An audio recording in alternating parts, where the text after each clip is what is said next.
Om Namo Bhagavate Vasudevaya. Loving obeisances unto the Supreme Being Vasudeva, who is everything that there is. Janmadyasya yato anvayaditaratascha artheshu abhigyaswarat tene brahmahridaya adikavaye muhyanti yatsurayah tejo vari mridam yatha vinimayo yatra trisargo mrisha dhamna svena sada nirastakuhakam satyam param dhimahi. We meditate upon the transcendent absolute being from whom springs forth this universe. He is present in all that exists and yet distinct from everything. He is fully conscious and totally independent. He revealed to the first seer Brahma the import of Vedic wisdom. The material creation, made of threefold gunas, appears in him as though real, like water in a mirage. Being eternally self effulgent, he is ever free of the illusion Maya of the material world. We meditate upon him, the Supreme Being. Nigamakalpataror galitam phalam shukamukad amritadrava sanyutam pibata bhagavatam rasamalayam muhuraho rasika bhuvi bhavukaha.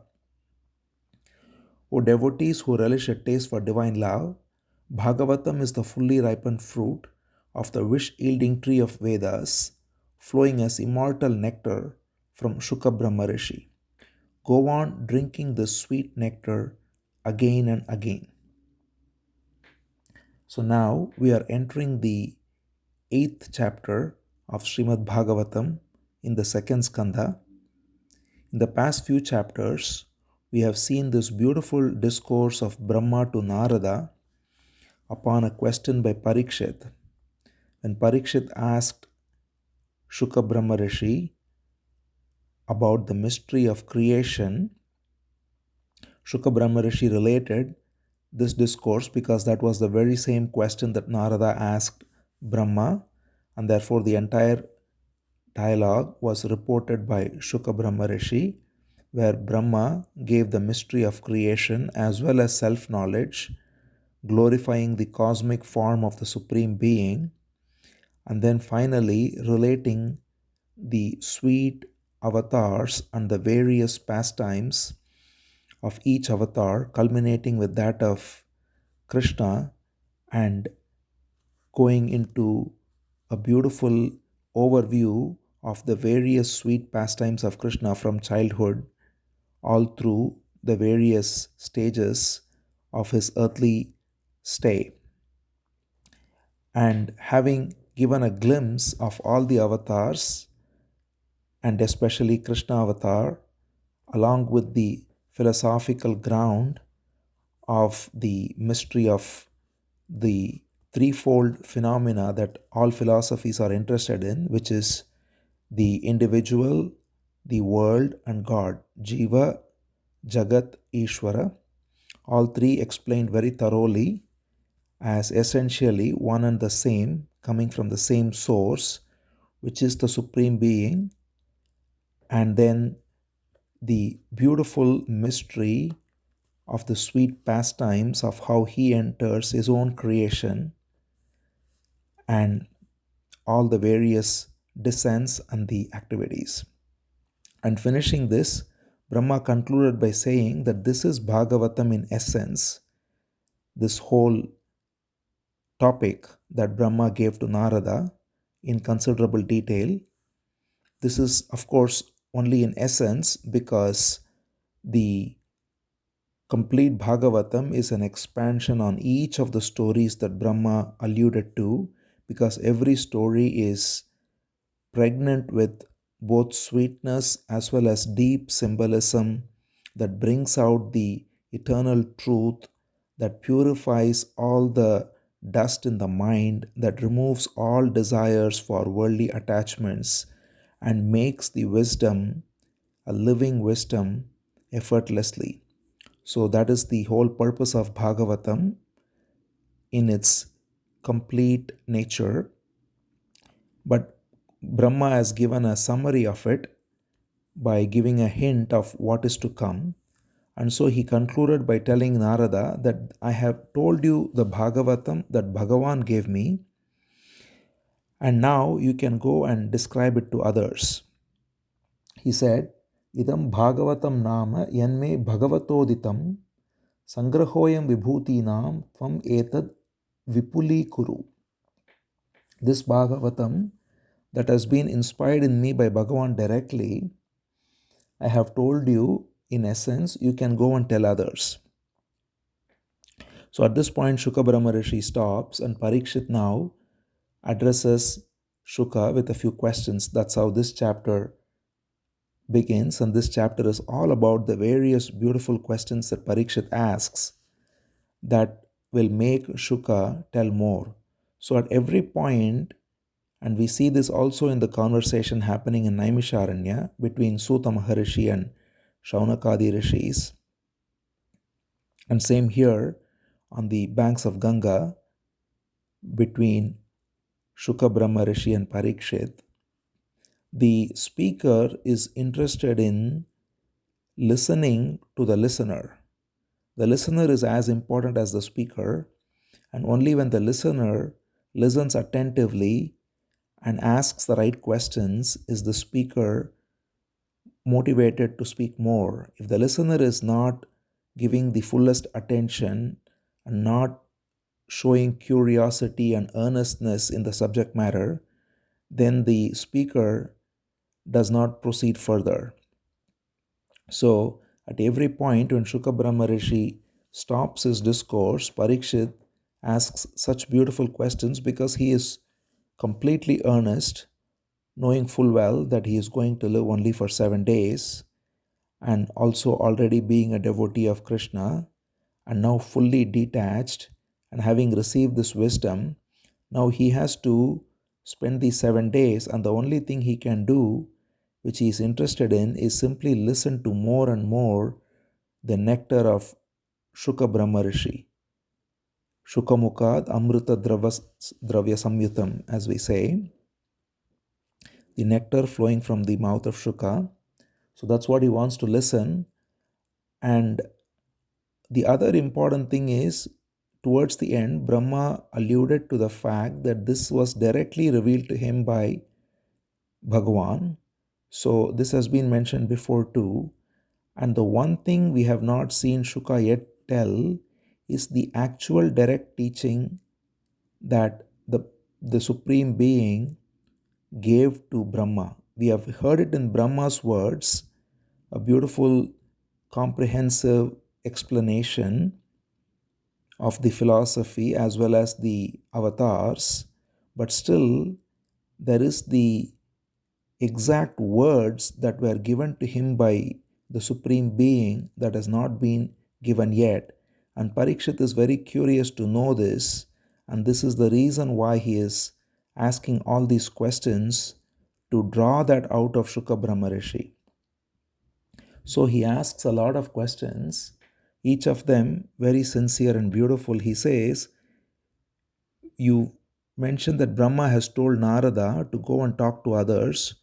So, who are all the ones he is talking to, and who are all the ones who are fortunate to hear from Narada? Because Narada, in fact, not only inspired Vyasa to write Bhagavatam itself, but also he composed the Bhakti Sutras, which is the essence of devotion.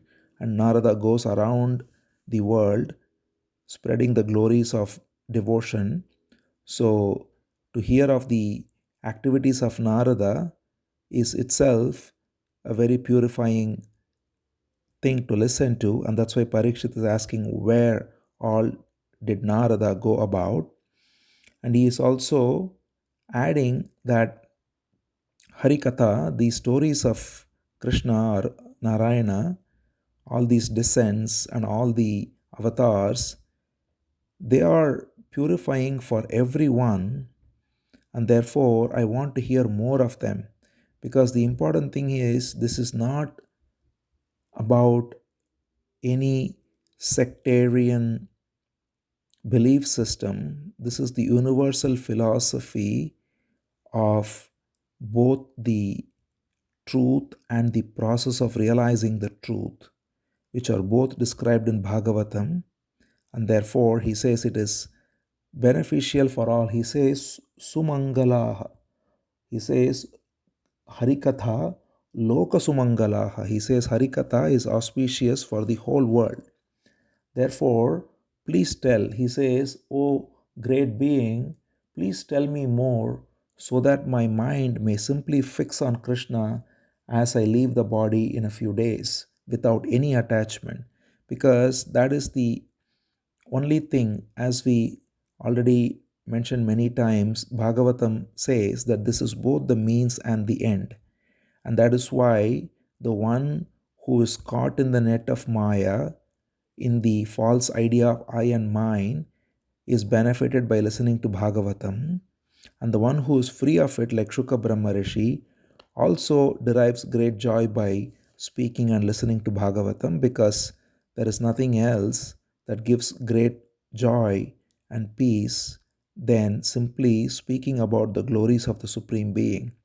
It is the greatest service one can do because it removes the impurities of the mind and makes people realize their true nature in the sweet medium of all these stories. And therefore, this is the greatest service, greatest charitable act that one can do. And that is why Parikshit is asking Shuka to speak more. He says, please tell me more by which my mind will effortlessly rest in the soul of the universe, which is Krishna, without any attachment as I leave this body.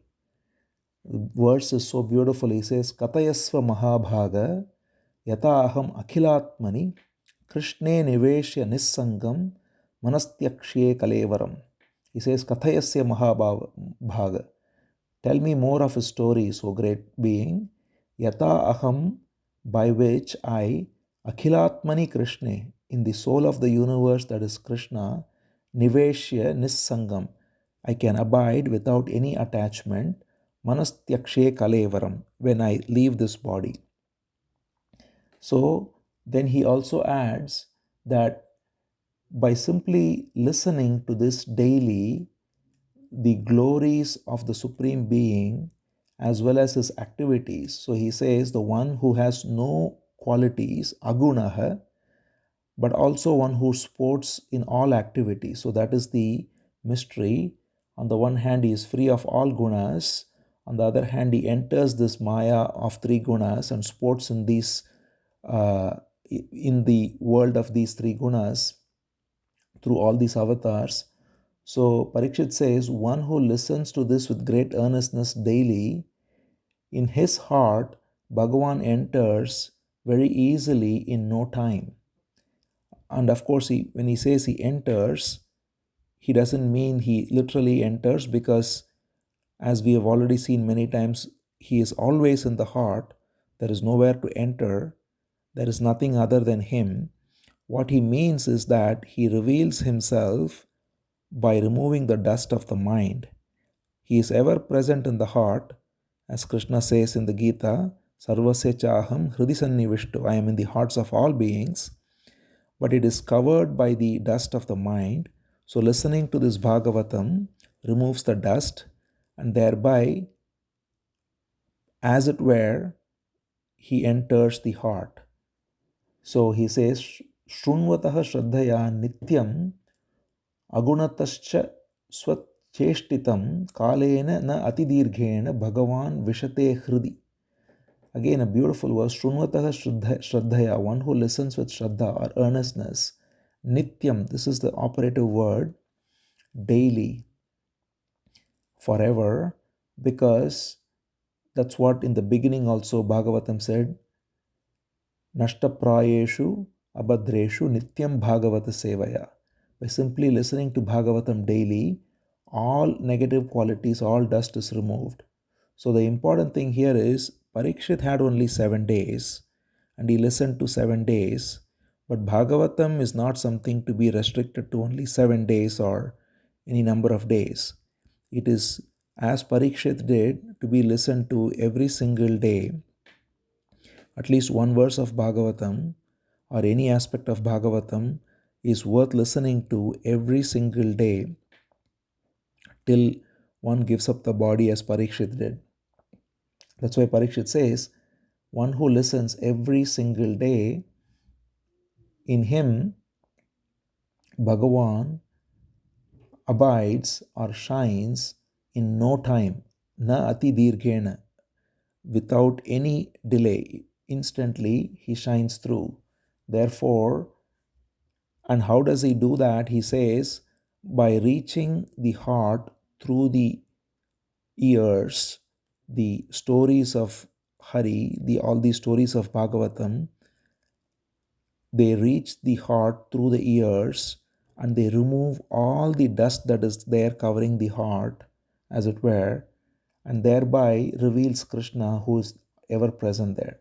And he says the example is like the autumn clears the muddy waters of the rivers. So in especially in India, when during monsoon time there is a lot of rains before autumn, and because of the rains the rivers are all full of mud and various other things that flow from coming from the rain. These glacial rivers, which are very pure, especially Ganga and Yamuna, of course they are polluted a lot by human activities. But on top of that, during the rainy season the rains bring a lot of dust and forest leaves and so many other things. And then when autumn comes, all of that is cleared away and the river again becomes very crystal clear. So that's what he refers to. Just as the autumn season clears the rivers of the dust, listening to the stories of Hari clears the dust of the mind and makes the heart shine through. So he's having all this realization already. First, because he's already a great devotee of Krishna, and second, because, as he already said, by simply listening to the discourse of Shuka Brahmarshi, by just listening to the mystery of creation and self knowledge, he said that his attachment is gone and he is completely free of all attachments and he is having abiding devotion in the Supreme Being. So he has already attained this state of no attachment whatsoever and therefore completely shining in his own being, the heart of his being as the self of all. And yet he wants to keep listening to this because there is nothing else to do for the days he has remaining, and also because, as he says, this is capable of ridding the impurities of the mind for everyone. So he is asking this not only for himself, but for all of posterity to come. And that's why we are fortunate to now listen to this, because Parikshit kept on asking and brought out all these beautiful discourses from Shuka Brahmarshi, which are there available for all of time to come. And so he says that the heart that is full with any kind of afflictions or any kind of misery, all of that is purified. And once that is purified, one never abandons the lotus feet of the Supreme Being, just as a traveler who is completely tired and weary after roaming around here and there, finally, after he comes home, he doesn't want to leave home. So that's the example he gives. Just as a weary traveler is so happy to rest finally in his house, the weary individual being caught in the net of Maya, I and mine, when recognizes that his home is the Supreme Being, and when he has realized it by the impurities being removed by the grace of the Guru, the grace of the teacher like Shuka Brahmarshi, then he doesn't want to leave it and he simply wants to hear more and more of this nectar. So that's why Parikshit is saying, please give me more and more of this nectar. And therefore, he is asking more questions. And he says a few things he wants to ask in order to, as we said, bring out the direct dialogue between the Supreme Being and Brahma. So he says, you mentioned everything related to the mystery of creation, but tell me what is the actual cause by which the jiva gets this identification with the body? So this is a question that many ask, and Parikshit is asking the same question. What is the actual cause of identification with the body? And also he says, you describe the cosmic person, the Virat Rupa, very elaborately as having all the various limbs and feet and all the rest, just as a human body, except that the dimensions are of infinite nature.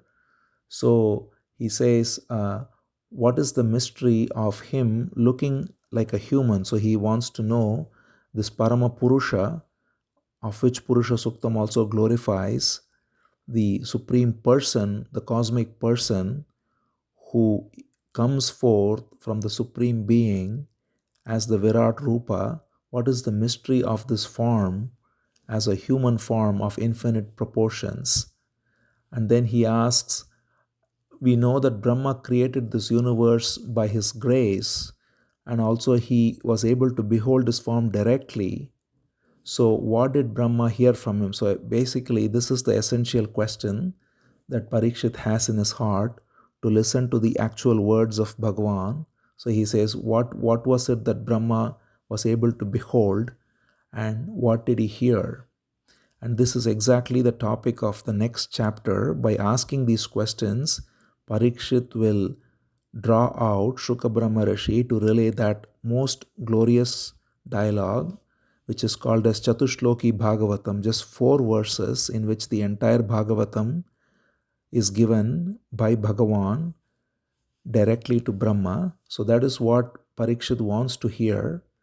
And he is asking these questions by saying, furthermore, he is also asking, where does he rest after throwing off this veil of Maya? Because we saw that he takes on the veil of Maya, as it were, in order to project this cosmic person, Virat Rupa, which is the entire universe.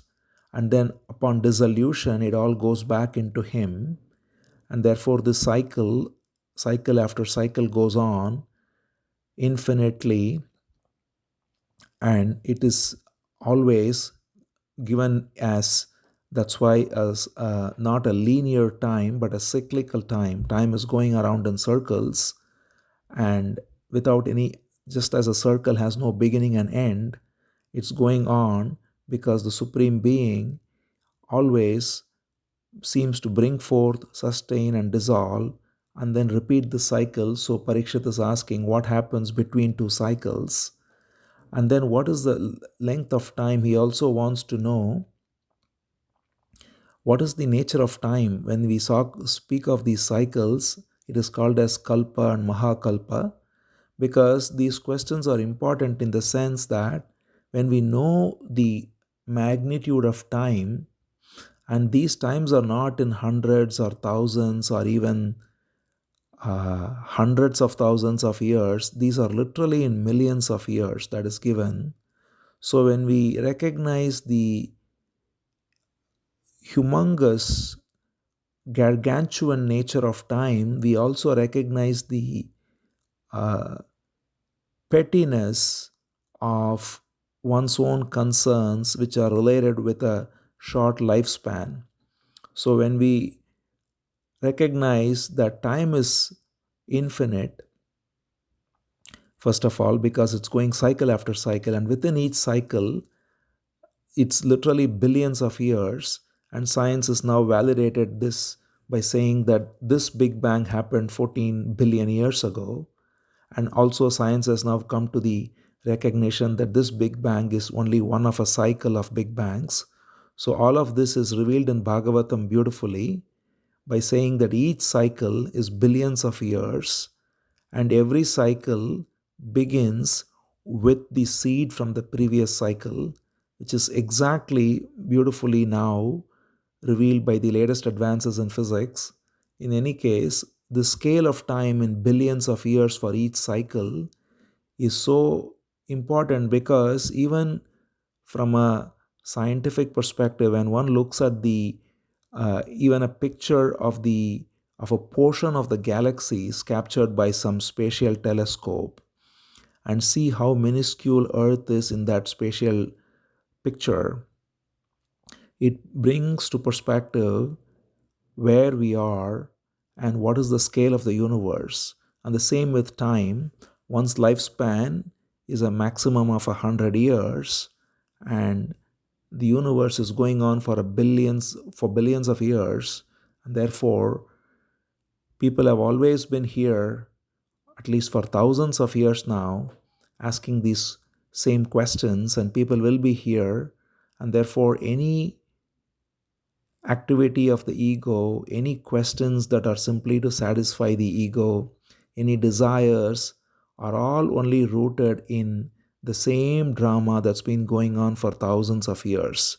And when we recognize this and we rest in the infinite nature of time and in the complete insignificance of one's petty attachments and desires, then one can do what is necessary without any fear or favor.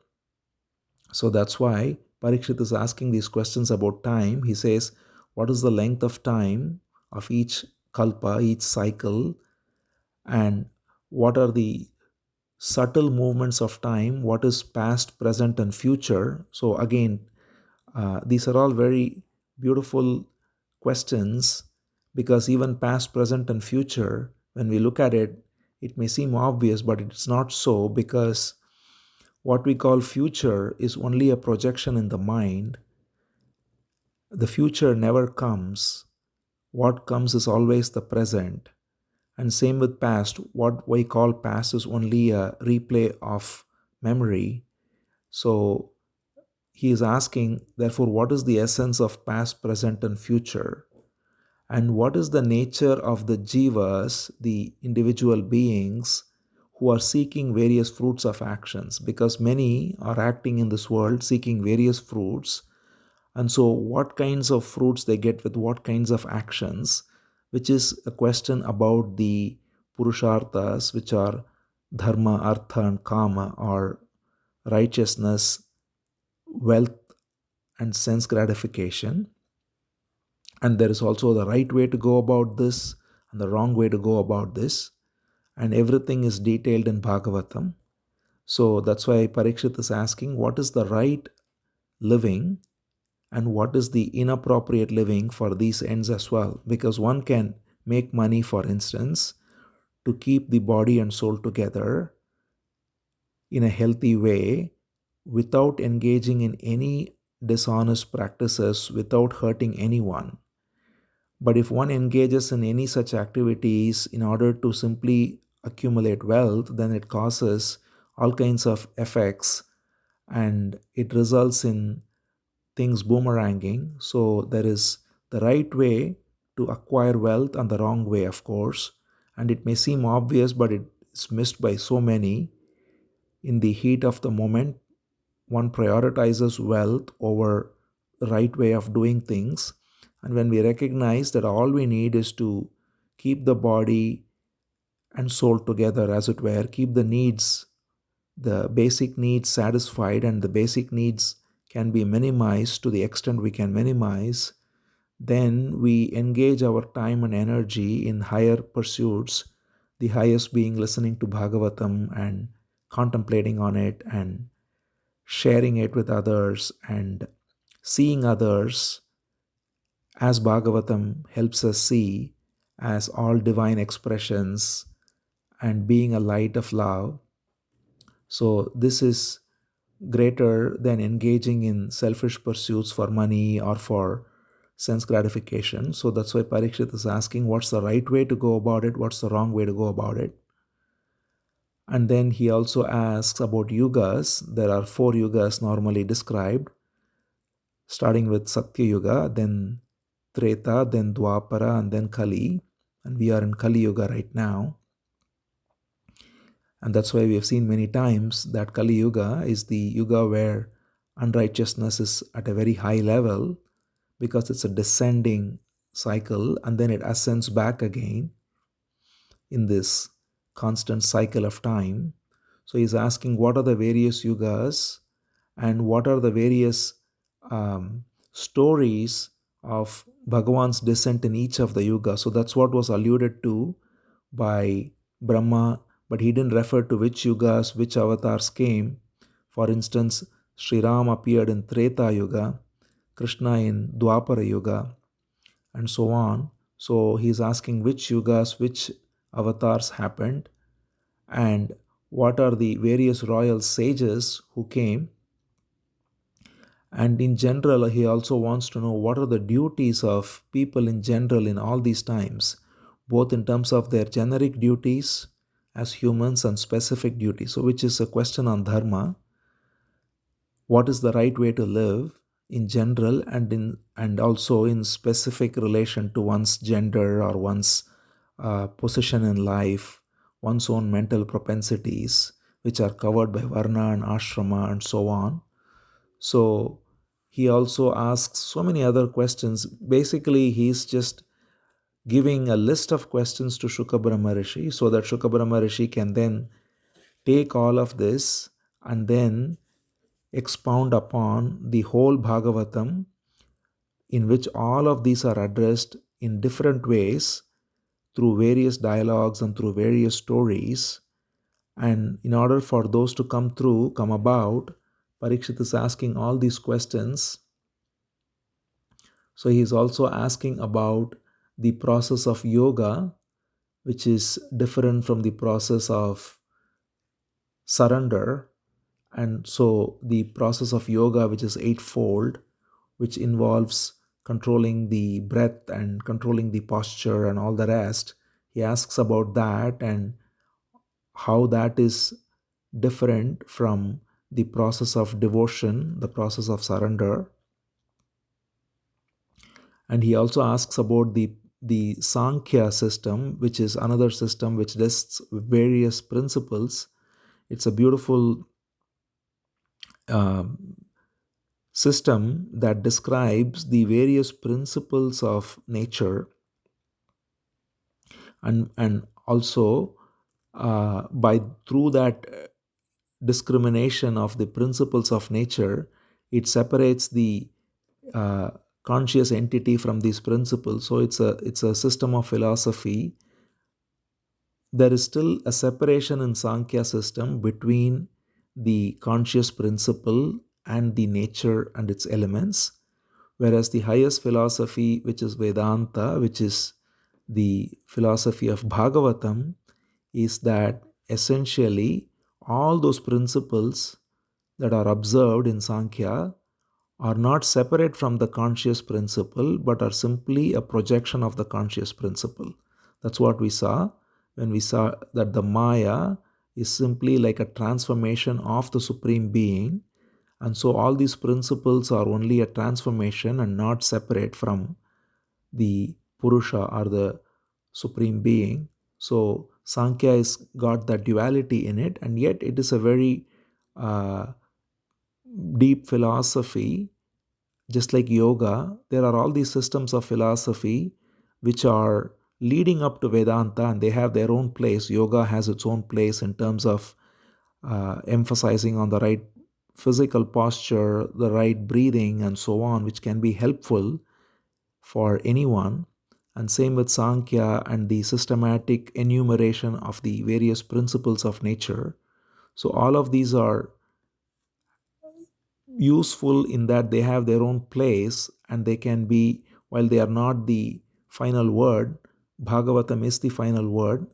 The philosophy of total surrender to the one supreme being as all there is, which is the non-dual truth of Bhagavatam.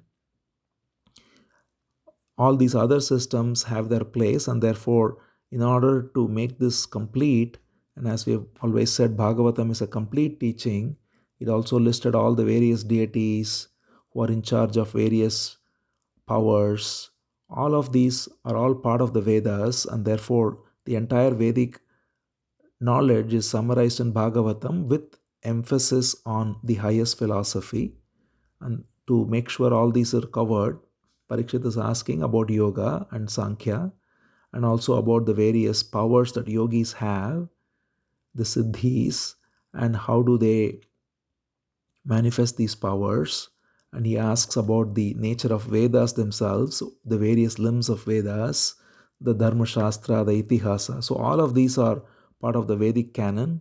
There is the six limbs, as we have already discussed, Shadanga, and then there is Dharma Shastra, which is codes of living.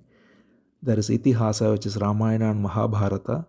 So there are so much Vedic literature, and how all of them fall in place is important to just know, so that one is not bewildered when somebody quotes Vedas and says Vedas say this or Vedas say that, because Vedas do say many things. And Krishna himself says in the Gita, that's why that many flowery words in Vedas are there to take people to heavens and to take people to various things, but you ignore all that and simply recognize the highest truth of the Vedas. So that's why this question about Vedic rites and Vedic rituals and all the rest. And then finally, Parikshit is asking the question of how the Supreme Being, who is known to be the witness of all activities, while also playing with his Maya, what is the way to realize for anyone this aspect of the eternal witness who is also eternally playing with his Maya. And of course, this is the original point of Parikshit's beginning question too, which is what he said as removing the impurities of the mind. So he is asking this in a different way. How to realize it is not different from asking how to remove the impurities of the mind that obstructs this vision of the Lord residing in the heart.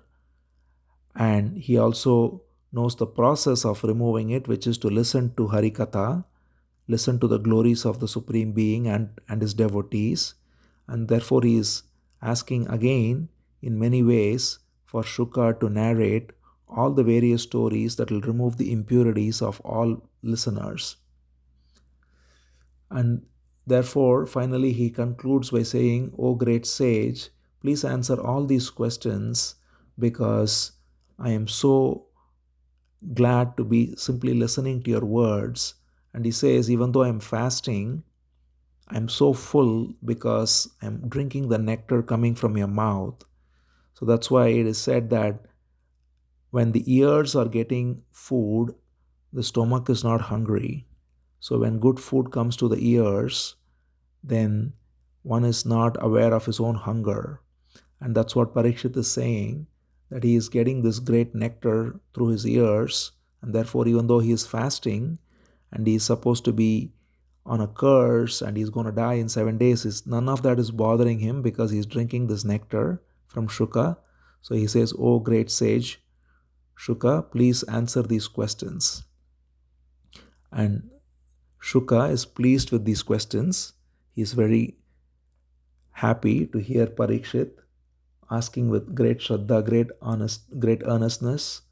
And therefore he says, Shuka says that I will now narrate the message that was received by Brahma, which will answer all your questions. So this is exactly what Parikshit was eager to listen to, the direct message of Bhagavan to Brahma. So it says here that that after all these questions were asked, Praha Bhagavatam Nama Puranam Brahma Samhitam Brahmane Bhagavat Proktam Brahmakalpa Upagate.